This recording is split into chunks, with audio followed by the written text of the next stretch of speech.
কালি যেটো পানী আছিলে এটো সিল্ট লৈ আহিছে মাটি পানী ৰঙা মানে মাটিৰ পানী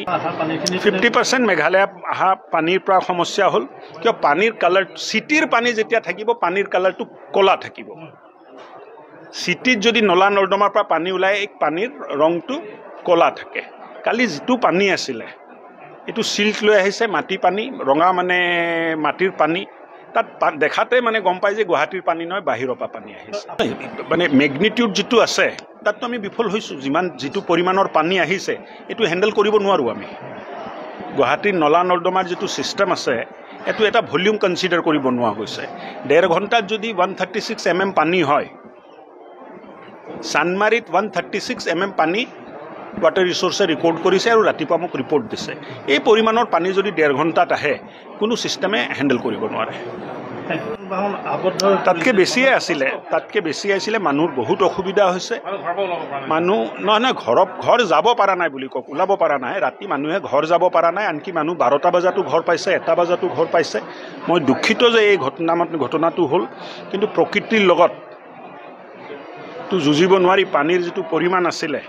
আৰু নাই মেঘালয়ৰ পৰা যেটো পানী আহিলে এটোৱে গুটে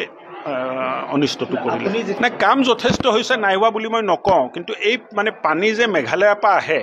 মেঘালয়ৰ পানীক আমি এতিয়ালৈ কন্ট্ৰোল কৰিব পৰা নাই সমষ্টিৰ বাহিৰত নাই সমষ্টিৰ ভিতৰত আছো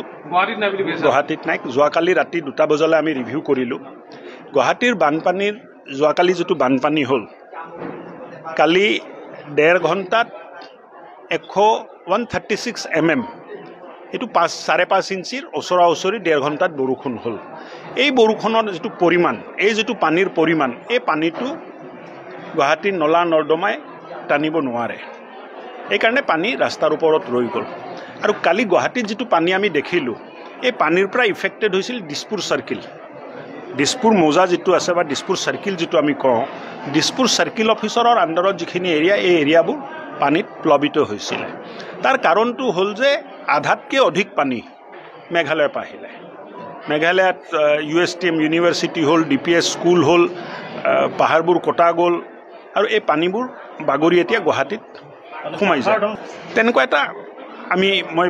মন জাতিটো মানে একদম খাটাংকেটো ক'ব নোৱাৰিম কিন্তু মোৰ এটো উপলব্ধি যে কালি নেশনাল হাইৱে যিখিনি আমাৰ ইঞ্জিনিয়াৰ আছিলে বা যিখিনি অভিযন্তা আছিলে অফিচাৰ আছিলে তেখেতসকলে ক'লে যে য'ত আমি ব্লক লগাইছিলো পানীটো নেশনাল হাইৱে বাগৰি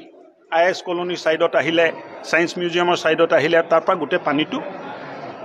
বাহিনী আৰু GS ৰোডত বিয়পি গল দীৰ্ঘম্যাদী পৰিকল্পনা লৈছো নাই লোৱা নহয় এই মেঘালয়ৰ পৰা আহা পানীটো সিলসাকু আৰু দীপৰ বিললৈ ডাইভাৰ্ট কৰাৰ এটা পৰিকল্পনা চলি আছে